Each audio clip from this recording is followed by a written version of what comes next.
বন্ধুরা, welcome to future learners academy. আজকে ক্লাসে আমরা আলোচনা করব ক্লাস 7 এর ইতিহাসের দ্বিতীয় অধ্যায় থেকে 2, 3 এবং 5 নম্বরের প্রশ্ন নিয়ে আলোচনা করব। প্রথমেই বলে রাখি তোমাদের এর আগে প্রথম, দ্বিতীয় এবং তৃতীয় অধ্যায় থেকে সমস্ত ছোট প্রশ্ন আমি দিয়ে দিয়েছি, যেগুলো ইম্পর্টেন্ট প্রশ্ন। লিঙ্ক ডেসক্রিপশনে দেওয়া থাকবে, চাইলে গিয়ে দেখে নিতে পারো। আজকের আমি দ্বিতীয় অধ্যায়ের ওপরে বড় প্রশ্ন নিয়ে আলোচনা করব এবং নেক্সট দিন আমি তৃতীয় অধ্যায়ের ওপরে বড় প্রশ্ন নিয়ে আলোচনা করব। প্রথম অধ্যায় থেকে কিন্তু কোনো বড় প্রশ্ন আসবে না, ঠিক আছে? তোমাদের দ্বিতীয় এবং তৃতীয় অধ্যায় থেকেই বড় প্রশ্ন আসবে। প্রথম অধ্যায় থেকে শুধুমাত্র ছোট প্রশ্ন আসবে। তো চলো শুরু করা যাক আজকের ক্লাস। তার আগে ক্লাসটা অবশ্যই কিন্তু বন্ধুদের সাথে শেয়ার করতে হবে। এরকম আরো ক্লাস পেতে অবশ্যই চ্যানেলটি সাবস্ক্রাইব করে অল বাটনটি অন করে রেখো। আর আজকে ক্লাস যদি তোমাদের হেল্পফুল মনে হয় তাহলে অবশ্যই একটা লাইক করে যেও। প্রথমে আমি 2 নম্বরের প্রশ্ন নিয়ে আলোচনা করব। প্রথম প্রশ্ন আছে, গৌড়তন্ত্র কি? পুণ্ডবর্ধন সম্পর্কে লেখো। টিকা লেখো বলতে পারে, যে টিকা লেখো পুণ্ডবর্ধন, ঠিক আছে? পরের প্রশ্ন দেখো, গৌড়বহের ওপর টিকা লেখো। নেক্সট, কৈবর্ত কারা? কৈবর্ত বিদ্রোহের 3 জন নেতার নাম লেখো। এটা কিন্তু খুব ইম্পর্টেন্ট প্রশ্ন। এই গৌড়তন্ত্র কি, এটাও কিন্তু খুব ইম্পর্টেন্ট প্রশ্ন। এই অধ্যায় থেকে 2 নম্বরের এই 4টে প্রশ্নই দিয়েছি। এই 4টে প্রশ্ন ভালো করে করো, তাহলে তোমরা 2 নম্বরের প্রশ্নে কমন পেয়ে যাবে। সেকেন্ড দেখো, 3 আর 5 নাম্বার প্রশ্ন নিয়ে আলোচনা করব। 3-এও দিতে পারে, 5-এও দিতে পারে। সাধারণত টিকা হচ্ছে 3 নাম্বারেই দেয়। তো 3, 5 মিশিয়ে বলবো। আর যেগুলো দেখো 5 বা 3-এ আসার সম্ভাবনা বেশি, সেগুলো আমি পাশে ব্র্যাকেট করে লিখেও দিয়েছি। তো চলো প্রথমে আমরা কি কি টিকা পড়তে হবে, টিকা হিসেবে কোন কোন প্রশ্ন পড়বে সেগুলো দেখে নিই।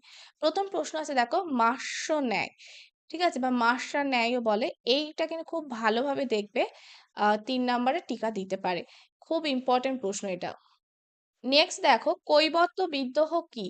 বা কৈবর্ত বিদ্রোহ বা টিকা লেখো। এটা 5 নাম্বারে দেওয়ার সম্ভাবনা বেশি, 5 নাম্বারেই দেয়। নেক্সট দেখো, কর্ণ সুবর্ণ। এখানে যে কটা প্রশ্ন আছে সবগুলোই কিন্তু খুব ইম্পর্টেন্ট প্রশ্ন। কর্ণ সুবর্ণ কি, এটা 5-এই দেয়। কর্ণ সুবর্ণ টিকা লেখো। নাও প্রশ্নটা এভাবেও দিতে পারে, সুয়াংজাংয়ের বিবরণ অনুযায়ী কর্ণ সুবর্ণের পরিচয় দাও, বা কর্ণ সুবর্ণ সম্পর্কে লেখো, ঠিক আছে? নেক্সট দেখো, গৌড়। গৌড়ের ওপর টিকা লিখতে বলতে পারে, এটা 3-এ দেবে, এটা 5-এ দেওয়ার সম্ভাবনা নেই। তাহলে এই গেল তোমাদের 3 এবং 5 নাম্বারের টিকা। এবারে আমরা নর্মাল কিছু প্রশ্ন উত্তর দেখব, টিকা নয় সেগুলো, নর্মাল প্রশ্ন হিসেবেই আসবে। দেখো নিচের প্রশ্নগুলির উত্তর দাও। ত্রিশক্তি সংগ্রাম কাদের মধ্যে হয়েছিল? এই সংগ্রামের কারণ কি ছিল? এটা 2।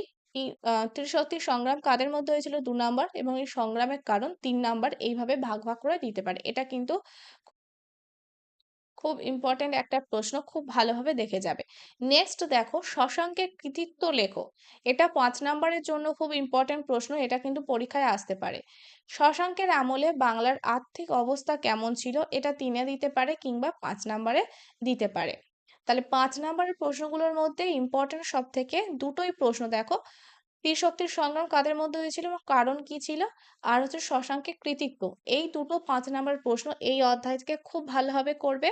এছাড়া টিকার মধ্যে হচ্ছে 5 নাম্বারে তোমাদের কৈবর্ত বিদ্রোহ, কর্ণ সুবর্ণ।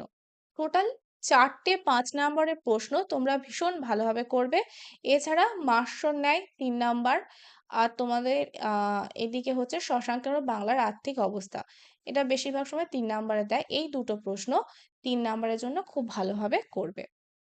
এছাড়া 2 নাম্বারে কটা আমি বলে দিলাম। এই ছিল তোমাদের দ্বিতীয় অধ্যায় থেকে। দেখো একদম খুব সাজেশন প্রশ্ন নিয়ে আমি আলোচনা করেছি, বেশি প্রশ্ন দিইনি। এই অধ্যায় থেকে এই প্রশ্ন কটাই ভালোভাবে রেডি করো, তোমরা পরীক্ষায় কমন পেয়ে যাবে, ঠিক আছে? এবং আজকের ক্লাসটা যদি তোমাদের কাছে হেল্পফুল মনে হয় এবং যদি ভালো লেগে থাকে তাহলে অবশ্যই একটা লাইক করো এবং বন্ধুদের সাথে শেয়ার করে দিও, আর চ্যানেলটি সাবস্ক্রাইব করে অল বাটনটি অন করে রেখো। নেক্সট ভিডিওতে দেখা হচ্ছে।